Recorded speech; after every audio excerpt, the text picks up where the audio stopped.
Hey folks, Kilt-Man here, Kilt-Man at your services. How are you all? I hope you're all très bien. That's French, but I gave it a Scottish lilt there.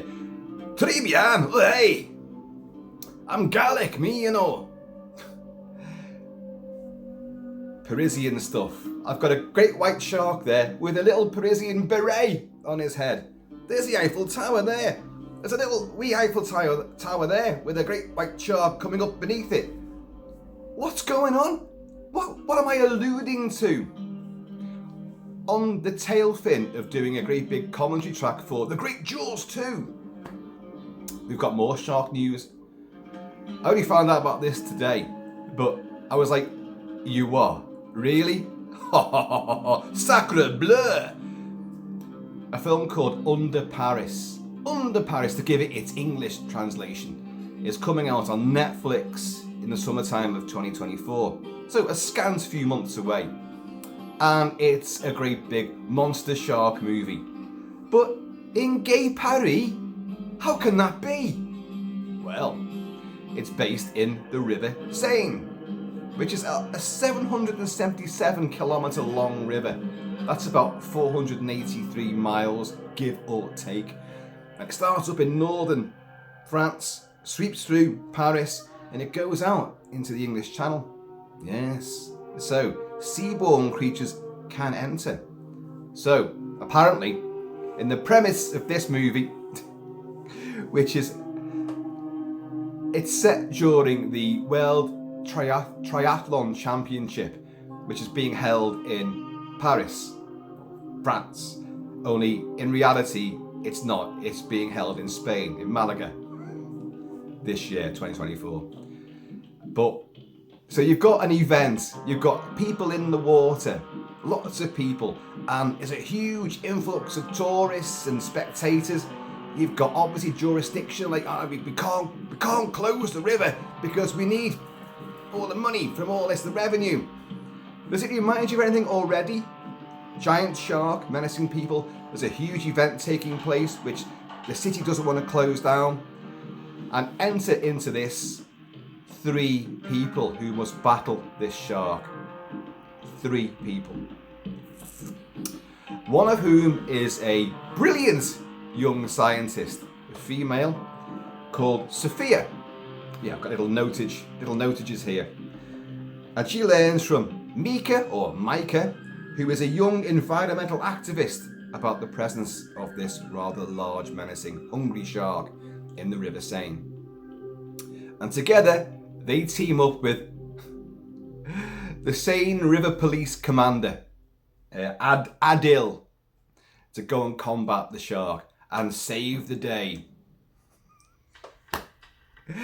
I'm loving it already. It's completely Jaws all over. I mean, if you look at the characters there, Sophia, a brilliant scientist, she could be the Matt Hooper, Richard Dreyfuss character, could be. He's a scientist, an ichthyologist, if you will. So she could be him, but you've got Mika, a young environmental activist. That also fits the sort of ethos and personality from the outset of Hooper. And you've got a police chief, you've got Brody. So which one's Quint? Well, Quint could be a combination of the copper, grizzled, barnacled, and aggressive, maybe. I'm making this up because I've got no idea. I've got nothing else to base it on. Or it could be a combination of the copper and the environmentalist, but not the scientist. That's way out of Quint's remit. But these 3 are going to do battle against this shark. I'm getting not only Jaws vibes, I'm also getting Phantom of the Opera. The Phantom used the canals underneath, the theatre house and all that. And his little gondolas. Am I mistaking Paris for Venice there? But his little gondolas, and he would use the subterranean warren. Now this shark could do the same sort of thing. I don't know. But the Seine's a big, big river.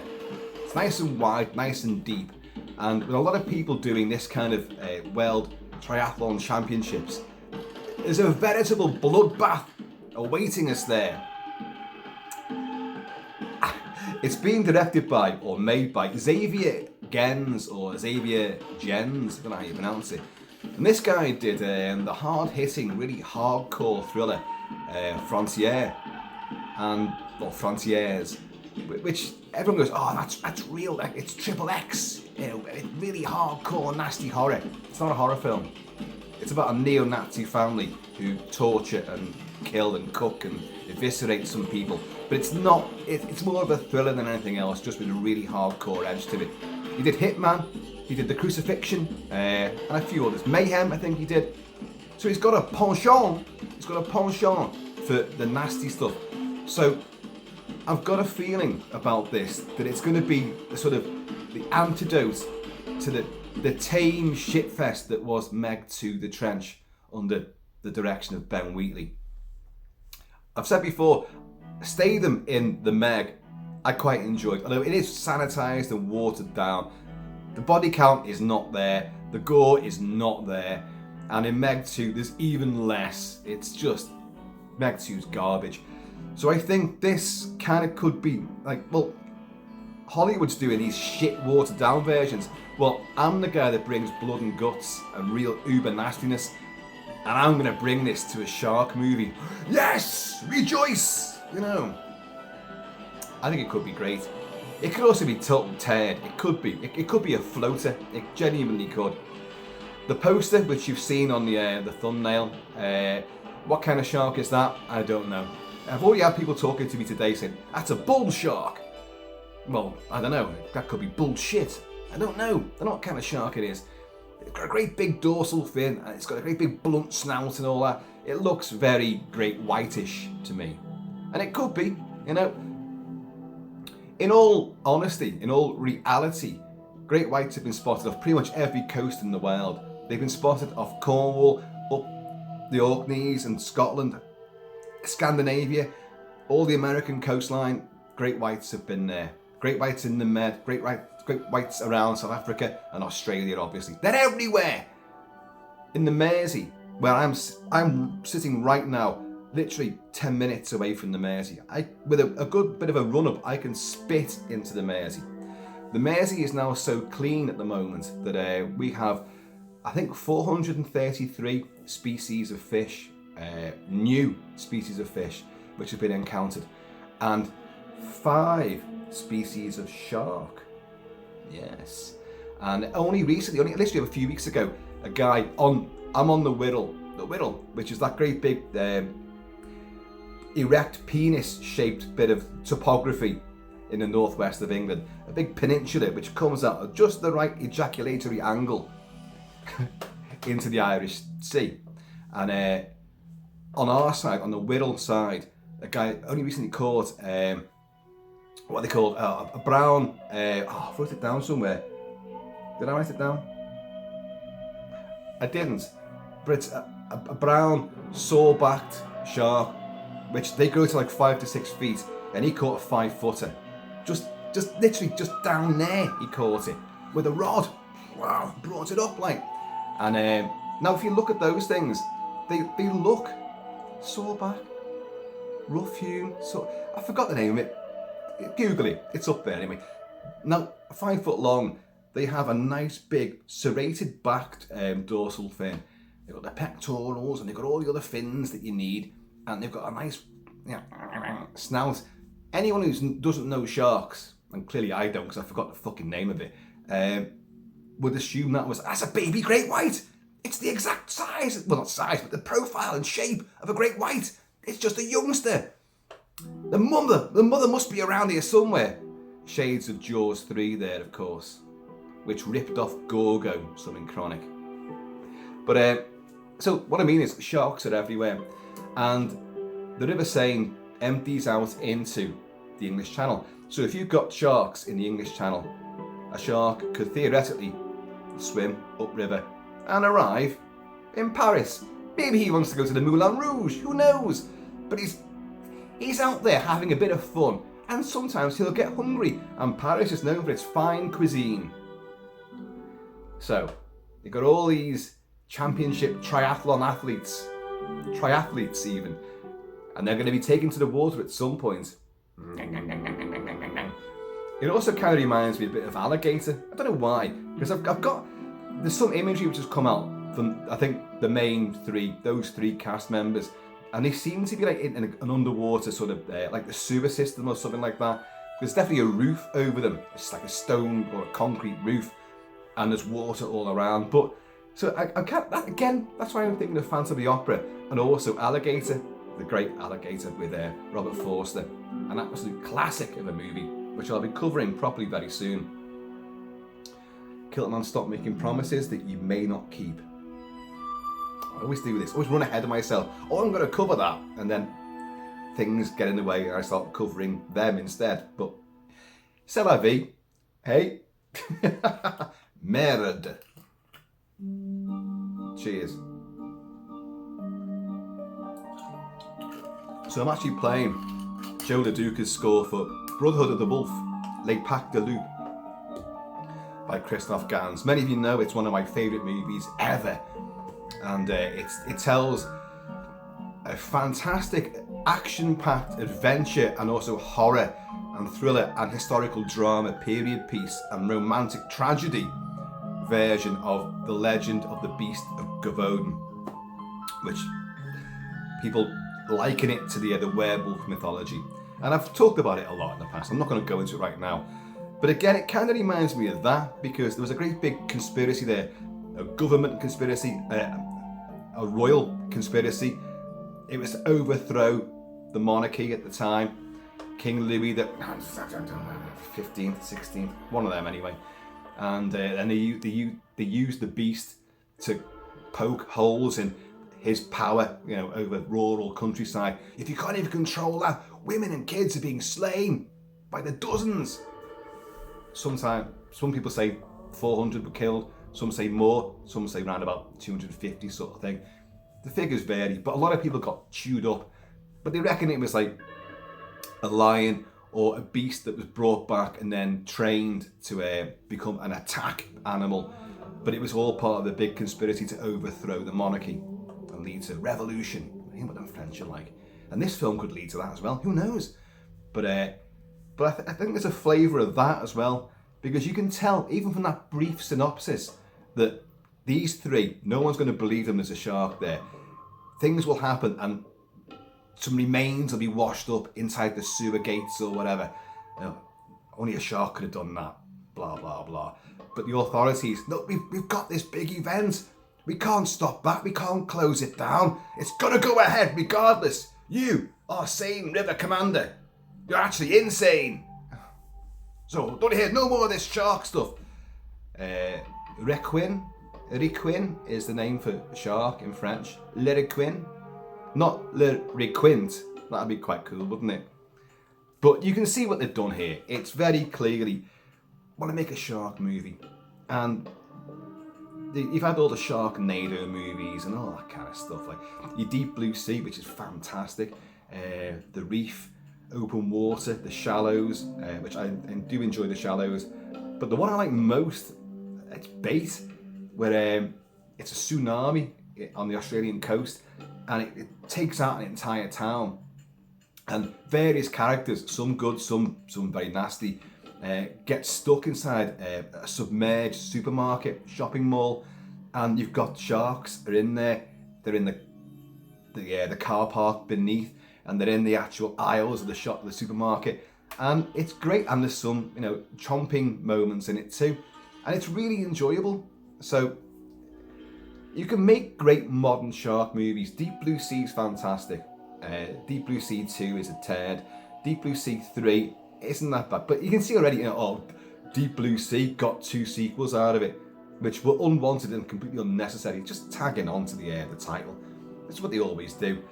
But I'm getting a vibe from this that, what's his name again? Xavier Gens or Gens knows what he's doing, and he's like, look, Hollywood, you're taking the piss with these things, and you're forgetting what the terror was like about being gobbled up alive, chomped by massive teeth. Well, I'm going to show you. I'm going to remind you why, you're afraid to go back in the water. I'm looking forward to it, folks. I really am. So it's Netflix, so it's not even going to be a big screen event, as so many films aren't these days. But Yeah, I've got. And you can poke your finger at me. You can do some eye rolling, which apparently is a mini hate crime these days. Have you guys heard that? In the UK now, apparently, in the office, you can't go like that. That's a hate crime. Fucking hate crime. If I roll my eyes and someone goes, oh, that's a hate crime, I'll fucking show them a hate crime when I kick their jawbone off and ram it up their arse. Yeah, see how much I hate you then? Yeah. Cheers, Joel. Oh yes, he's in one of those moods, is Kilt-Man. I'm not. I'm in a really happy mood actually.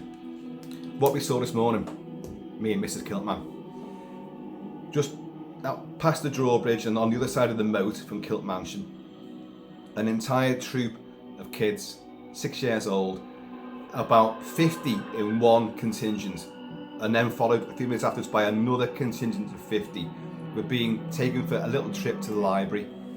Oh God, and it had been raining, but the rain had gone off and the sun had come out. And all these kids were trooping along, you know, with the teachers and all that, and they're wearing little high visibility vests, all dead excited, little girls and boys. Oh, it absolutely, it broke your heart. It broke your heart into 10 pieces and then warmed those cockles afterwards, because it was so, the sweet innocence and their little joy and excitement of a little trip out, wonderful. And of course, we could be seen, me and Mrs. Kilt-Man, we're in the great big bay windows, and little kids saw us, so we were waving to them, and all the kids began waving back. Oh God, I kid you not, folks, it was a splendid, uplifting moment, genuinely heartwarming. And you know, it doesn't take much to be happy and to show, you know, hey, you're alright.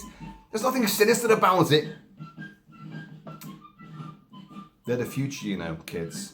So even little baby great whites in the Mersey, they're the future. But yeah, so Under Paris, it's called. I forget the French style because I didn't write it down, did I? Because I'm an idiot. But I'm looking forward to it. It could be a complete disaster, but this guy likes his violence. This guy likes to show a bit of blood and snot and to put people in really diabolical situations. I'm not saying Frontiers is a great movie. I don't think it is, but it had a lot of ideas to it. It's very political as well. So this is something else that we could come into. France has had a lot of strife, trouble. We've got the immigration influx, invasion, some would say, coming from France across that shark-infested English Channel. Oh, how I wish great whites were in the channel. Oh God, that'd be great. Come on, get on those little boats. Come on, come over. What's French for? No. You know what I mean? Yeah, go on. You still want to come over here, do you? God, that'd be great. Pure feeding frenzy. But a lot of problems in France. All the farmers are on strike and blockading Paris. Just recently had a huge siege of Paris, where there were thousands of tractors and other huge, dangerous farming vehicles, which just blockaded all the streets and the motorways and all that. So, did I make that? This thing about France, the French people, when they're not happy with the government or the system, they revolt. They have rebellions. They've done it innumerable times. Here, Great Britain, nothing. Wimp out every time. In this country, in Great Britain, we're the equivalent of Ben Wheatley's The Meg 2, The Trench. It just threatens so much and does nothing. Absolutely nothing. Just, if you don't make things right, I'll shake my fist again. Oh, okay, now I'll just put up with it. Because we're absolute wimps. We are in this country. Oh, pride in Great Britain. But it's not anymore. It's gone. So, in this little video so far, you've had Jaws, Brother the Wolf, you've had great white sharks, possibly great white sharks. On that poster, you can't quite tell. Bull shark? No. I think the size of that fin and the fact it's a monster shark, it's not going to be a mako, it's going to be a great white. I hope it's a great white shark. So you've got sharks in the Seine, which, if you ask me, that's insane. I'm going to keep on using that line because at some point one of you is going to laugh about that. And I brought in politics. Also, a bit of topography about the River Seine and the River Mersey. So comment below, let me know what you think about this idea. I waffled on because there's not much else to go on. You've had snakes on a plane, you've had sharks in tornadoes, you've got sharks with tentacles. They've done everything you possibly can with sharks. When you think about it, there's not a great deal more that you can, well, there's nothing else you can do. Cosmic sharks. You'll have a space station which has got a big floating zoo. A bit like, think of like Silent Running, but not with a forest. It's got a big lagoon there, and you've got all the, remember Silent Running, where they're trying to, the last of the forests, because Earth's completely corrupted and climate ruined. And they're trying to, Valley Forge with Bruce Dern, the one super eco warrior astronaut, and his little robots, Huey, Dewey and Louie, and he tries to save the last of the forest when why does Earth give a shit when Valley Forge, the great big spaceship, is a gazillion miles away? And like, well, we can't afford this anymore. What can't you afford?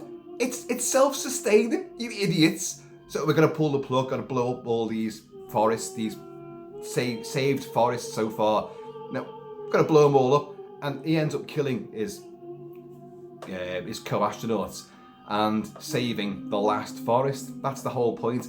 So, I mean, think of that with, like, instead of a forest, you've got a big lagoon there, like Jaws 3D, but set in space. I know. So you've got sharks on the loose, down little tunnels and space corridors. It would just be deep blue sea in space. I don't know where I'm going with this, but what else are you going to do? You have to put people in peril. And the minute people start getting chewed up in the surf, and bodies are found, or what's left of them, then you're going to bring out shark hunters. It's got to follow a natural progression. You're not going to say, oh, well, it's just another shark attack. Don't worry, everyone keep on swimming, don't worry, that regatta's fine, don't worry about it. Send the kids out, all those little kids that we saw before. Right, put them in little rowing boats. They've been to the library now put them on the river, they'll be fine. You know, follow the same pattern. In reality, shark attacks, they go out straight away and they go and try to find that shark and they kill that shark. I'm in two minds about that because the shark don't do what the shark does. That was a bit.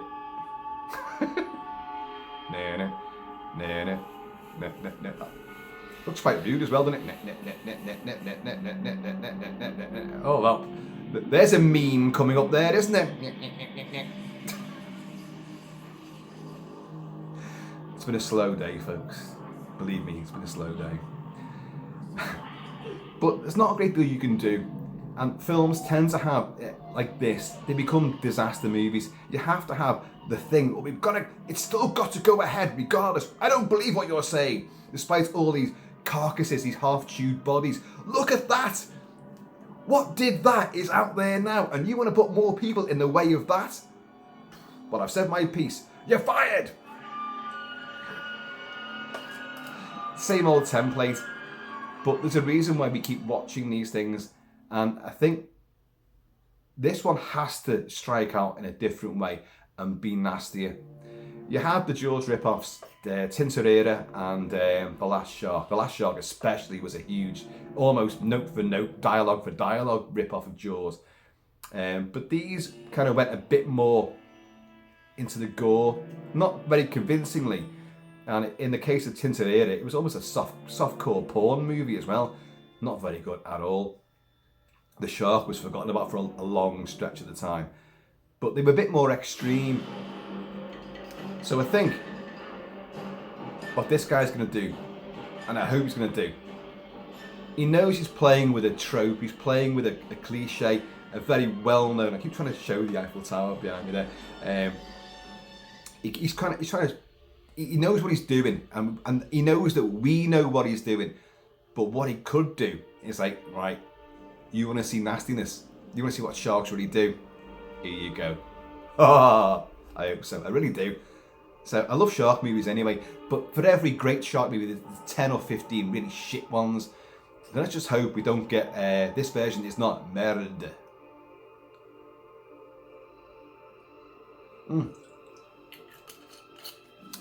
So there you go, folks. A little movie update of something that's swimming up towards us fairly soonish.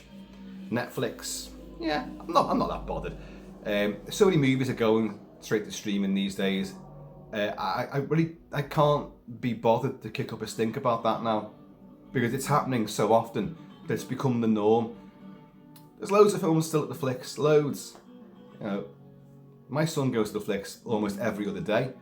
He sees everything that comes out, everything. He's massively addicted to the cinema. Brilliant, good on him. I'll go when it's something I want to see. Now that's not saying that what he sees I'm not interested in. I am, but for me to go to flicks now, and I'm a massive advocate of the cinema, it's got to be something I'm really excited about that is coming out in theatres only initially, and then I'll be there day one. Now, you guys know that, but those films, those event movies are becoming very few and far between. For me. And I think the next one I want to see is Mad Max Furiosa, and I can't wait for that.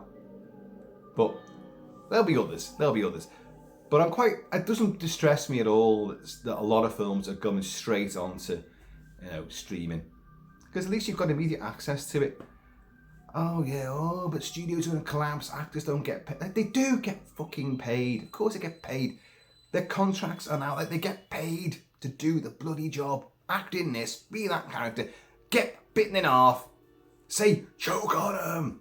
Oh, that's zombies, not sharks, but you get my point. Everyone gets paid. So at the end of the day, it's entertainment and it's a business. You can vote with your feet. Don't walk to the cinema. Don't walk in and buy a ticket. Because I'm vetoing this because, or don't pay your subscription to certain platforms, certain streaming platforms. They're not going to care. It's not going to change a damn thing. It's evolved. Cinema and movie making has evolved. So now it does leach into, everyone wants immediate stuff, and all these guys know that. They want immediacy. Don't deny it. We're all living in a world now where you just click on your phone, you can watch a movie. You've got access, instant access, 24/7 to news worldwide. You can watch anything you want, pretty much. Even films at the cinema, you can watch them on your phone, your tablet, your whatever device. You can do it. And they know that. So this is why it's gone that way. It's our fault, folks. Technology that we embraced, social media that we embraced, we brought this on ourselves. So maybe we're bringing sharks into lovely rivers, lovely, little rivers which go deep into the heart of the countryside. The Mersey goes all the way to Stockport. That's a hell of a long way. And as I say, it's 777 kilometres for the River Seine. Now the shark couldn't get all the way up there. It gets very narrow. Ocean-going vessels do travel up they travel up the Mersey and they travel up the River Seine. Only go so far though. So a big shark, it's not a huge leap now, is it? I checked. Has the River Seine ever had any sharks in it? Well, there are some stories, but they're not confirmed. I'm pretty certain some sharks would have gone up there, but they're going to be little buggers. You can get sharks like that. Get them into your fish tank. You've got an aquarium. Put a shark in there. And get some real good lighting going on. And start playing. Oh yeah, let's do it. You knew this couldn't last long, didn't you? Come on. Where does J come in the alphabet? Oh yeah, there we go. Yeah, let's do it. Yeah.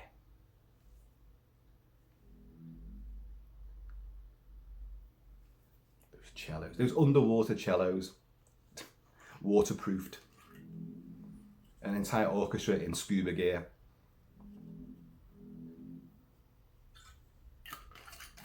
And there's a section that plays the oxygen tanks like bagpipes. No, I'm looking forward to it, folks. I just love shark movies.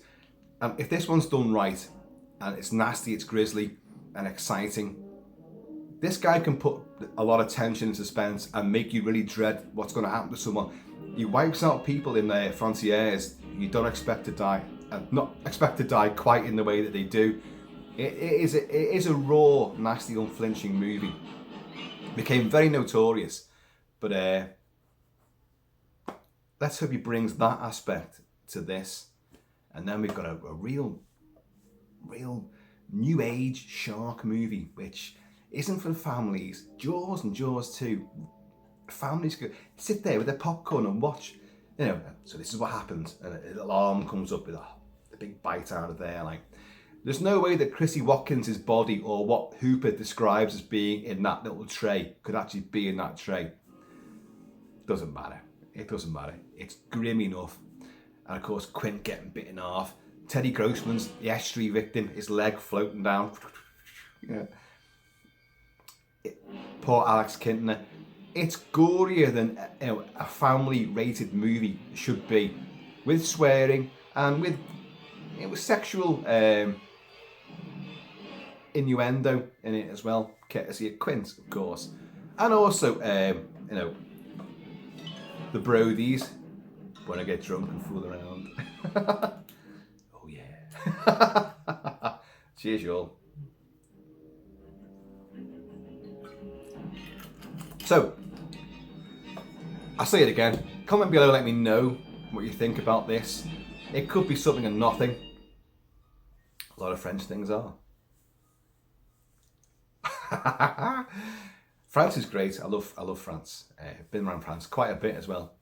Actually did some exercises out there with the Marines as well, which was quite interesting. Although we didn't get to see anything spectacular and meet any of the locals. We were doing very, very strict manoeuvres, but it was exciting though. But I didn't see no sharks, and we also were in the water quite a bit, but didn't see no sharks. But yeah, so Under Paris, and I'm saying right now, it's going to be gory. There's going to be hints of Alligator and Phantom of the Opera, perhaps. Brotherhood of the Wolf, I think, will be an element there as well. And obviously, I don't need to say it, do I? It's Jaws. It's a fucking great big shark. There's a great big event. Swap the 4th of July for the Triathlon World Championships, and you've got a triumvirate of people. A triathlon and a triumvirate of heroes. What's French for trio? Hang on, isn't trio French for 3? I'll get there eventually, you know. So it's brought in all these things already, which are things which we've known and loved, and they've worked in the past. So I think we're on to I was going to say a winner, but you know, God, I speak too soon, don't I? But with this guy at the helm, you could be sailing into really choppy, bloodied waters. I think he'll go there. I think he'll do it. If this comes out and it's fucking PG, because PG now, in a PG now, you can drop an F-bomb, can't you? But violence and gore, nah. In the 70s, Jaws 2 and Grizzly pushed the boundaries of what could be shown visually on screen, graphically. Let's hope in the 2024s, the 2020s, we can go even further and be really uber nasty. There has not been an uber nasty shark movie. There has not. There's been gory elements, but it's not been something like that this guy could do. And let's hope it's practical effects as well. I don't know what the budget is. I've got no idea. I know nothing else other than I told you. Nothing else at all. I did have the cast name, that trio, the Brody, Hooper and Quint of this, but I didn't write it down because I couldn't pronounce them, so didn't bother. I mean, my handwriting, I'd be going like, yeah.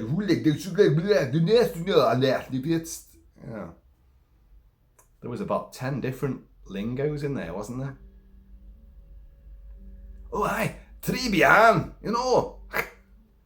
Folks, I have been on with Shabby Kilt-Man. Please, in the meantime, in this ever like new shark exploratory, we're going into Gay Paris. It's the Moulin Rouge with great big gnashes. Between time, please keep it Celtic, keep it Celtic, and I'm going to see you all. Au revoir. I know this was a massively overblown, rambling video, but there ain't a lot else happening. And I just thought, I'll talk about this and we'll have some fun. And I'll put a beret on Bruce the Shark. And I did. And we got away with it.